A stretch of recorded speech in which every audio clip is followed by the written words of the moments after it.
Class 7th में भी थोड़ा सा पढ़ा था, that is chance and probability. Probability हमारा क्लास 7th में भी था, लेकिन वहां पर थोड़ा सा बहुत ही स्मॉल पार्ट आपको समझाया गया था। लेकिन मैं जो इंट्रोडक्शन आज दे रही हूँ वो 7th क्लास से रिलेट करके दे रही हूँ। 7th क्लास में भी हमने ऐसे कुछ सेंटेंसेस पढ़े थे जो मैंने यहाँ पर अभी बोर्ड पर लिखे थे, और हमारी एक्सरसाइज में भी यही क्वेश्चन था कि हमें क्लासिफाई करना था कुछ पर्टिकुलर सिचुएशंस के लिए। कैसे कर रहे हैं देखो कि सबसे फर्स्ट सेंटेंस अगर मैं रीड करूँ, the sun coming up from the west. Sun west से कमिंग अप हो रहा है, मतलब वेस्ट से उग रहा है। तो क्या कभी सन वेस्ट से राइज अप होता है? नो, कभी भी नहीं हो सकता। आज नहीं हो सकता, कल भी नहीं हो सकता, परसों भी नहीं हो सकता, कभी भी वेस्ट से सनराइज नहीं हो सकता। So this situation is an impossible situation. Okay, क्या है? कोई चांस नहीं है कि सन जो है वो वेस्ट से राइज हो। Similarly in the next sentence, an ant growing to 3 meters height। ant, small ant है, वो 3 मीटर हाइट तक बड़ी ग्रो कर जाएगी। ऐसा पॉसिबल है? नो, इट्स नॉट पॉसिबल कि स्मॉल ant जो है उसकी हाइट जो है वो 3 मीटर तक पहुंच जाएगी। इतनी बड़ी ant हमने तो नहीं देखी गई, है ना? So this is also an impossible situation. Okay, yeah there is no chance of this that the any ant can grow 3 meters high. Now the next question, sentence देखें आप, you are older today than yesterday। कल आपकी जो as थी उससे हमारी जो आज एज है वो क्या है? ज्यादा है। मतलब हम कल से आज एक दिन ग्रो करते, बड़े हो गए ना, ओल्डर हो गए। तो यहाँ पर भी क्या लिखा है? you are older today than yesterday। Yesterday से मतलब कल से, बीते हुए कल से हम आज एक दिन ओल्डर हो। तो ऐसा तो हर किसी के साथ होगा, भले मैं अपनी एज के अकॉर्डिंग देखूं या आप अपनी एज के अकॉर्डिंग देखो, हर पर्सन के लिए क्या है? ये सही सेंटेंस है, मतलब ऐसा ही होगा, है ना? तो ये किस टाइप की सिचुएशन हुई? Certainly happen, it will certainly happen to each and every person. तो certainly happen. Okay, similarly next देखें हम, tomorrow will be a cloudy day. कल क्लाउडी डे होगा। बट क्या आज हम यहाँ पर खड़े होकर कह सकते हैं कि कल रेनी डे होगा, या कल बरसात आएगी, या कल जो स्काई है वो क्लाउडी होगा? नो, इट मे बी और मे नॉट, हो भी सकता है, नहीं भी हो सकता है ना? तो ये कैसी सिचुएशन है? It may happen but not certain. Okay, हो सकता है बट जरूरी नहीं है ना? तो it may happen but not certain, हम श्योर नहीं है कि ऐसा ही होगा। हो भी सकता है कि कल बारिश आए, हो सकता है कि कल बारिश नहीं आए, है ना? हम आज उसके बारे में प्रेडिक्ट नहीं कर सकते। Then similarly in the fifth sentence, a die when tossed shall lands up 8 on the top. एक डाई आपने थ्रो करी और उस पर 8 आ जाए। डाइस के बारे में आपको पता है, स्नैक्स एंड लैडर्स, लूडो वगैरह सब खेलते हो, उसमें हमारे पास डाइस होती हैं। क्या होता है उसमें? हर फेस पे आपके पास नंबर्स लिखे होते हैं, और डाइस जो क्यूबिकल फॉर्म में होती है तो उसमें 6 फेसेस होते हैं। तो हमारे पास 1 से लेकर 6 तक नंबर्स उस पर लिखे होते हैं, है ना? लेकिन हमारे सेंटेंस में यहाँ लिखा हुआ है कि it will lands up with 8 on the top. क्योंकि जब हमने डाई थ्रो करी, है ना, तो क्या आया? उस पर 8 आया। That means this is also a impossible situation. ठीक, सेम ऐसे हमने बोला है कि will the sun rise tomorrow. किसी बच्चे से मैं पूछूं कि will the sun rise tomorrow, he will say yes definitely. ऐसे कोई कंफ्यूजन वाली चीज नहीं है कि कल सनराइज नहीं होगा। आज रात होगी तो कल वापस दिन होगा ही, सनराइज होगा ही। That means this situation is also according to the certainly happen. ठीक, दैट मीन्स देखो हमारे पास अब यहाँ पर जितने भी सेंटेंसेस आए उसमें हमने देखा कि कुछ हमारे पास इम्पॉसिबल है, some situations are impossible, can never be happen, some certainly happen, and some situations are like that may or may not be happen, है ना? कि may or may not be happen, not या हम लिख सकते हैं not certain about that, है ना, नॉट सर्टेन अबाउट दैट मतलब हो भी सकता है नहीं भी हो सकता है, there are some chances of happening of that situation. Okay, अब देखो यहाँ पर हम ये जो चीज पढ़ रहे हैं chances, there is no chance of happening like this, impossible है ना, सर्टेनली हैपन ना, सर्टेनली मतलब कि डेफिनेटली ऐसा होगा ही। तो ये जो चांस वर्ड है जो हम डे टू डे लाइफ में भी यूज करते हैं कि 100% चांस है कि इस बार मैं टॉप करूंगा, है ना, तो 100% चांस, आप श्योर अपनी चॉरिटी देते हो, है ना, तो 100% चांस। तो ये चांस को ही अगर हम मैथमेटिकली रिप्रेजेंट करना चाहे तो हम उसको कैसे करेंगे, by using probability. Chance word को ही हमने प्रोबेबिलिटी से रिलेट कर रखा है और प्रोबेबिलिटी से हम उसको मैथमेटिकली रिप्रेजेंट करके दे सकते हैं कि there is 50% chances of winning of Indian cricket team, है ना, कि हो सकता है कि 50% चांसेस मतलब कि हो सकता है कि आज इंडियन क्रिकेट टीम जीत जाए या नहीं जीते, है ना। हमने एक कॉइन टॉस किया तो उसपे हेड भी होता है टेल भी होता है, तो there is 50% chances of having head on tossing a coin, तो ये जो चांसेस हम कह रहे हैं परसेंटेज में हम कह सकते हैं, इसको फ्रैक्शन में कह सकते हैं। तो मैथमेटिकली जब हम रिप्रेजेंट करेंगे इस चांस को, है ना, तो वो क्या होगा, आपका प्रोबेबिलिटी बनेगा। ओके, सो हमने इस प्रोबेबिलिटी के हिसाब से यहाँ तक तो हमने सारी टर्म्स क्लास 7 में भी पढ़ी थी। ओके, अब नई चीजें क्या है हमारे पास, प्रोबेबिलिटी निकालना भी वैसे हमने सीखा था कि कैसे हम प्रोबेबिलिटी निकालते हैं, बट बिफोर दैट कुछ टर्म्स आपको नए हैं इसमें, वो क्या क्या है देखो, रैंडम एक्सपेरिमेंट एंड आउटकम्स। आप जब क्वेश्चंस करोगे तो आपको ये कुछ नए टर्म्स मिलेंगे।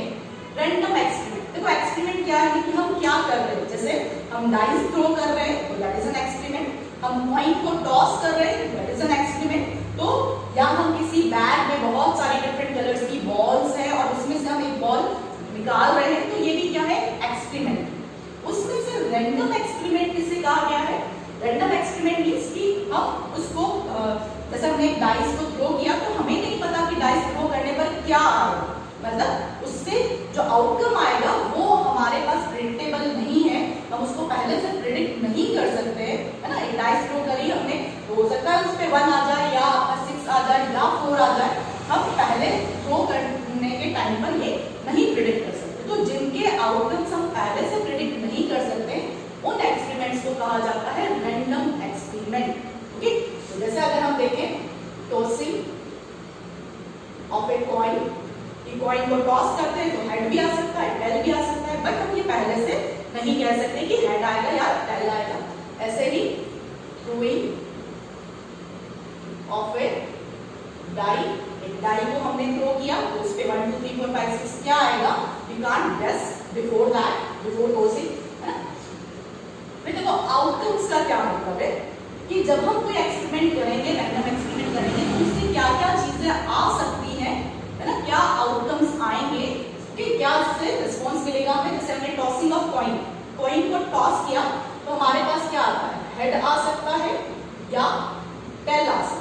तो टॉस करने पर हमारे पास आउटकम्स क्या है, कॉइन को टॉस करने पर आउटकम्स आए हेड या फिर टेल। ऐसे ही कॉइन डाई को हमने थ्रो किया तो हमारे पास आउटकम्स क्या मिलेंगे, 1 2 3 4 5 एंड 6, तो 6 आपके पास क्या है यहाँ पर आउटकम्स आएंगे। तो एक्सपेरिमेंट किया हमने, उस एक्सपेरिमेंट से जो भी आपके पास आ सकती हैं चीजें, है ना, जो सिचुएशंस आ सकती है उसे हम कहते हैं आउटकम्स।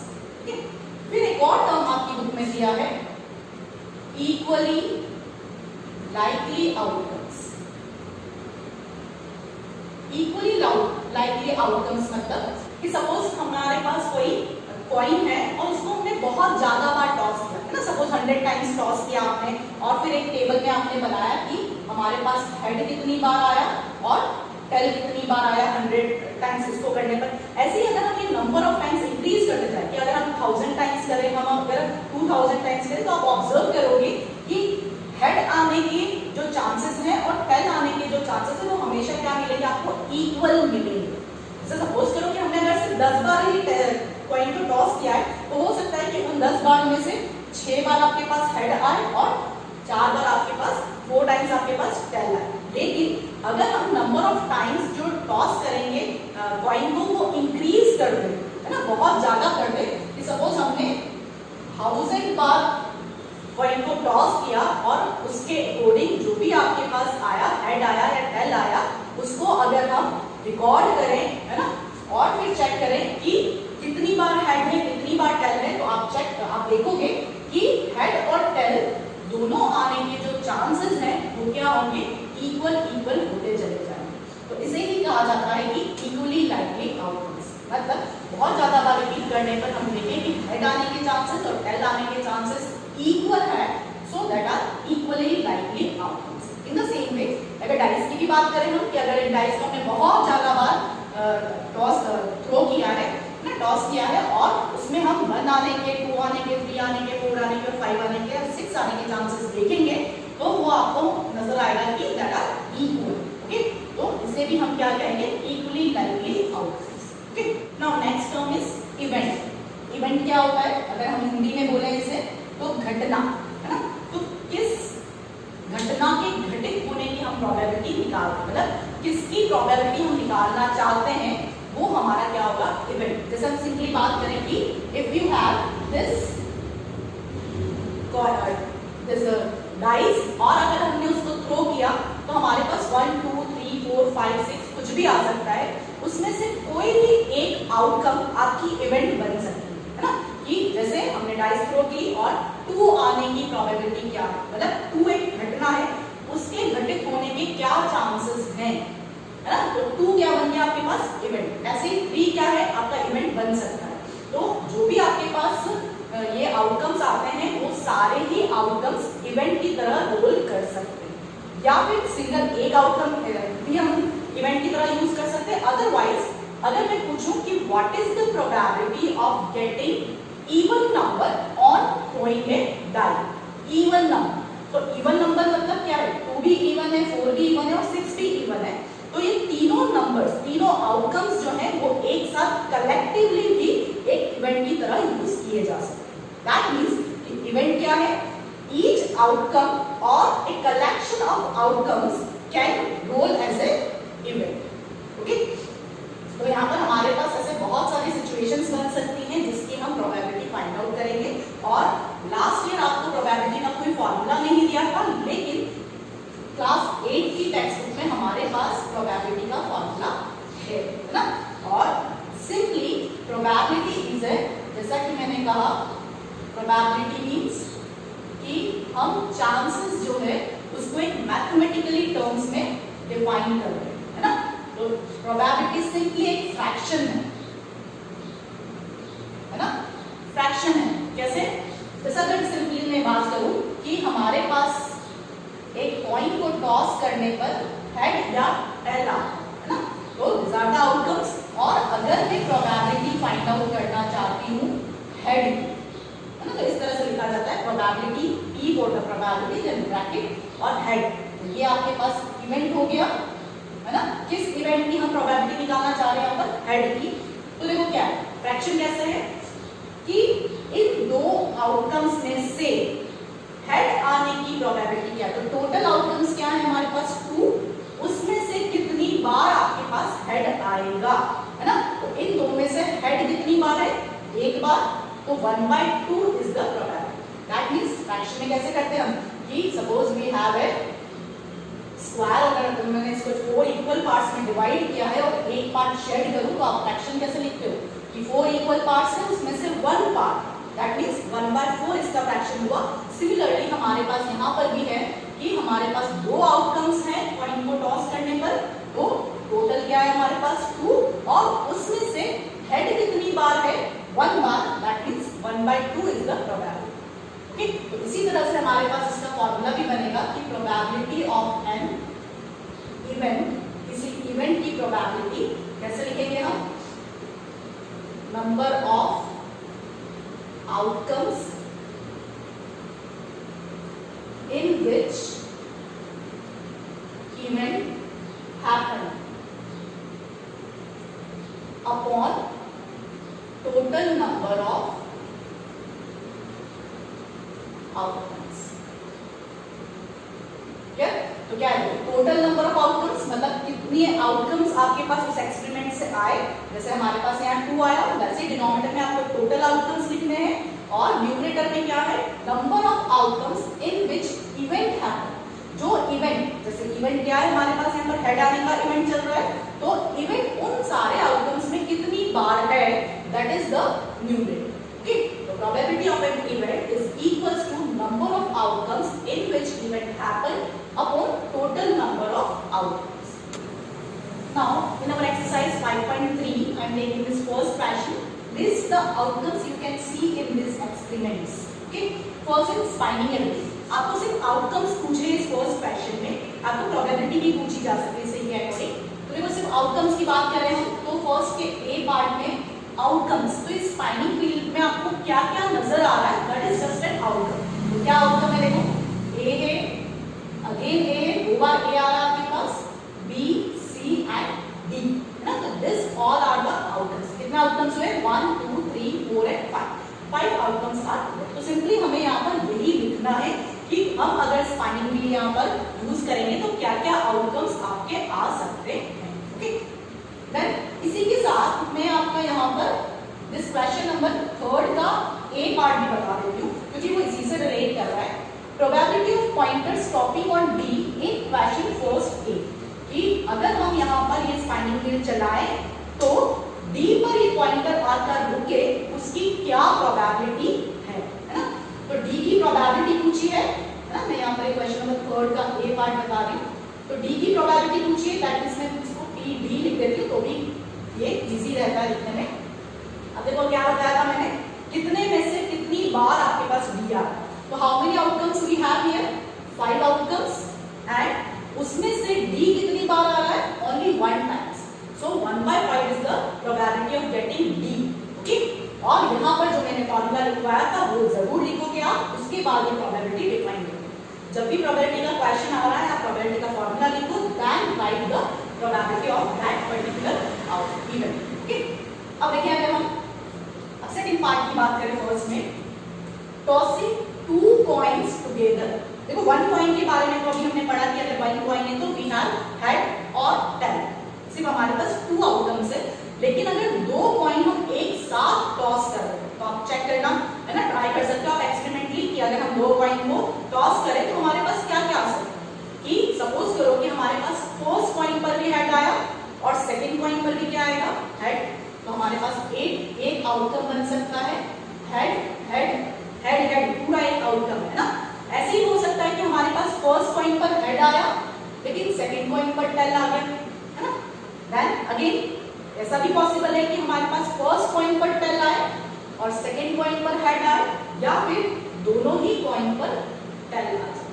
ठीक है, तो this are the outcomes for tossing 2 coins together. और इस पे भी बहुत सारे क्वेश्चन पूछे जा सकते हैं कि सपोज जैसे अगर हम बात करें, यहाँ मैं सिर्फ एग्जांपल के हिसाब से बता रही हूँ कि ऐसा भी आ सकता है ना आपके एग्जाम में, कि प्रोबेबिलिटी ऑफ गेटिंग 2 हेड्स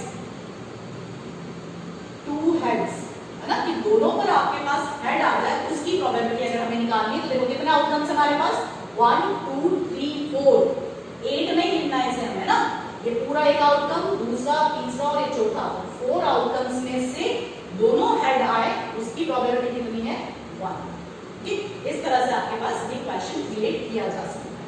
ठीक है, अब देखो नेक्स्ट क्वेश्चन देखिए, मैं इसे अब रब कर रही हूँ ताकि हम इसके सॉल्यूशंस यहाँ कर सकें। Now, in question number 2, a dice is thrown. When a dice is thrown, these are the outcomes of event getting a prime number. है ना? तो सबसे पहले हम क्वेश्चन नंबर 2 के हिसाब से आउटकम्स लिखें तो क्या आ सकता है आउटकम्स हमारे पास, कि डाइस थ्रो करी हमने तो outcomes must be 1 2 3 4 and 5 and 6। लेकिन हमें इस इवेंट के आउटकम करने हैं ना, डाइस के आउटकम नहीं पूछे। इस फर्स्ट का आंसर क्या होगा आपके पास, कि प्राइम नंबर आए उसके अकॉर्डिंग हमें आउटकम निकालने हैं, है ना। इवेंट के आउटकम निकालने, इस एक्सपेरिमेंट के आउटकम्स नहीं होंगे, है ना। तो प्राइम नंबर के आउटकम्स क्या होंगे, आउटकम्स फॉर प्राइम नंबर। पास जब डाइस थ्रो करी तो कौन कौन से प्राइम नंबर आ सकते हैं? देखो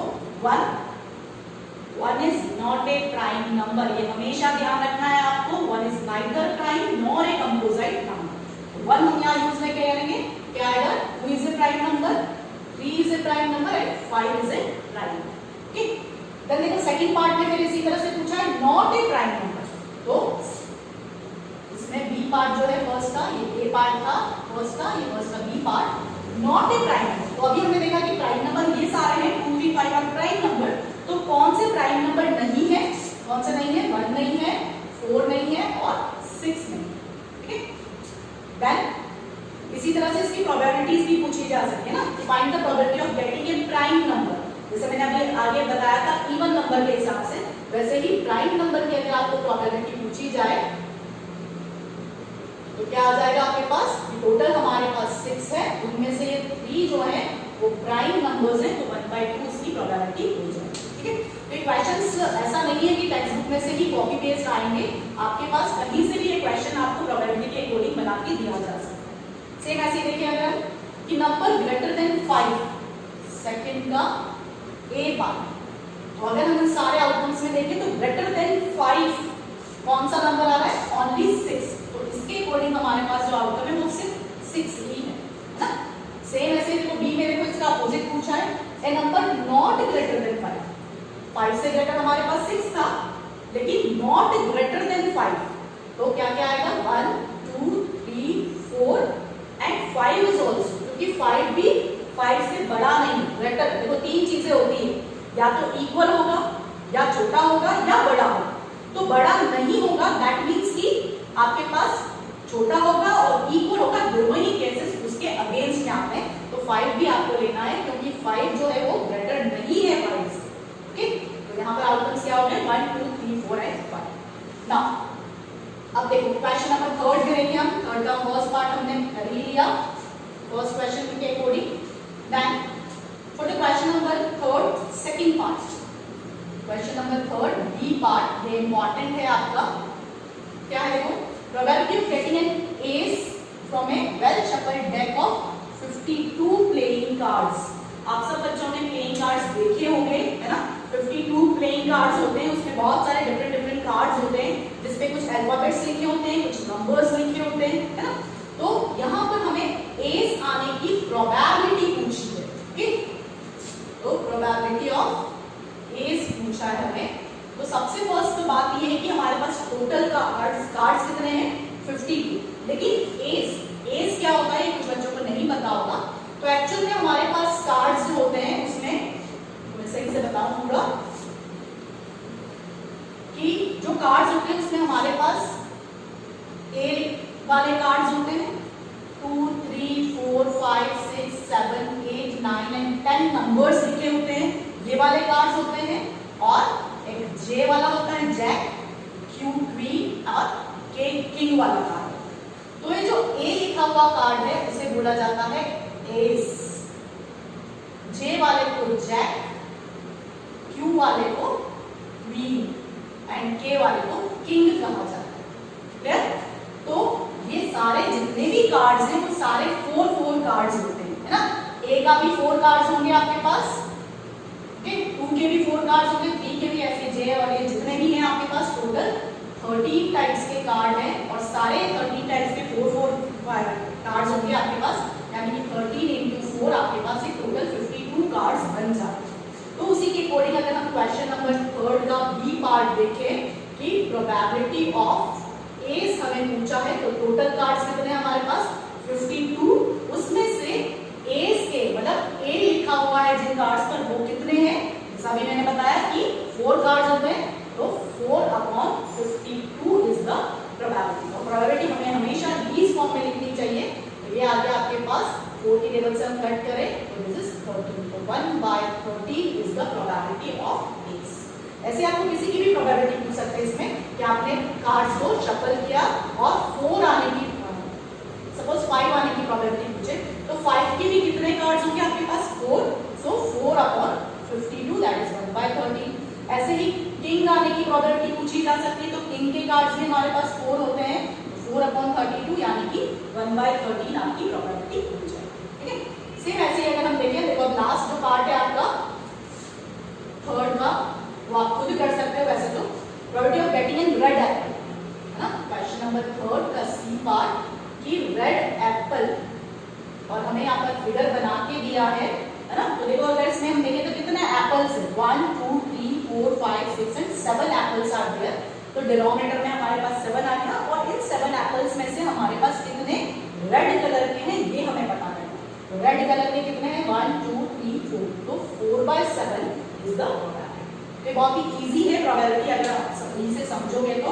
और ये आगे की आपके पास हर क्लास में आपको प्रोबेबिलिटी मिलेगा। अभी तो सिर्फ हमारे पास एक एक्सरसाइज है, लेकिन आगे जो नेक्स्ट क्लासेस में आप जाओगे, क्लास 9 10 11 12, उसमें एक स्पेशल चैप्टर होगा प्रोबेबिलिटी का, है ना।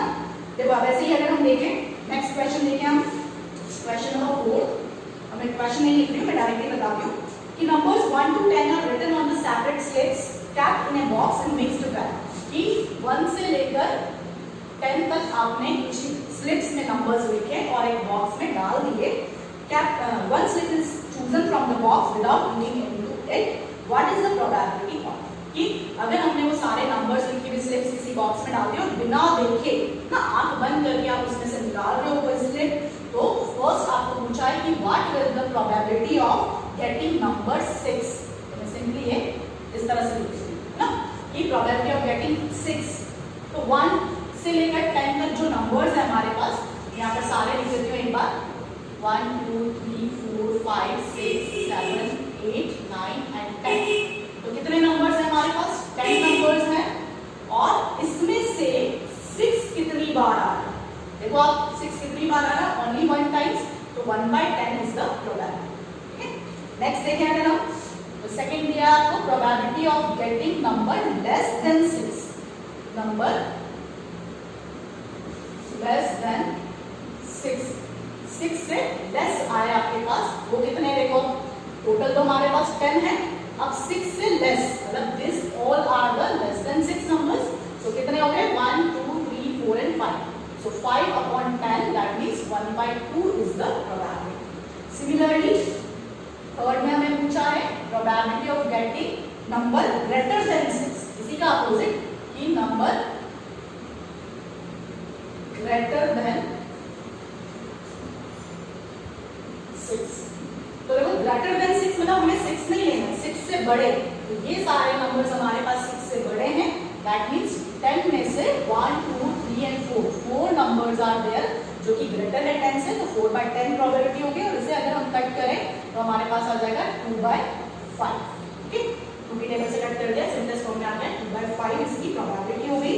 एंड द फोर्थ वन जो कि इंपॉर्टेंट है, probability of getting 1 digit number, 1 digit number. अब देखो आप, हमारे पास जब 1 से 10 तक हमने नंबर्स लिखे, तो टोटल 10 नंबर्स में कितने 1 डिजिट नंबर्स हैं, सिर्फ 10 ऐसा नंबर है जो 2 डिजिट में है, बाकी सारे ये नंबर्स क्या हैं, 1 डिजिट में है। सो 9/10 इज द प्रोबेबिलिटी, और इसको और सिंपलेस्ट फॉर्म में नहीं कर सकते तो 9/10 भी लिख सकते हैं, या हम 0.9 भी लिख सकते हैं, ना पॉइंट्स में भी आप रिप्रेजेंट कर सकते हो।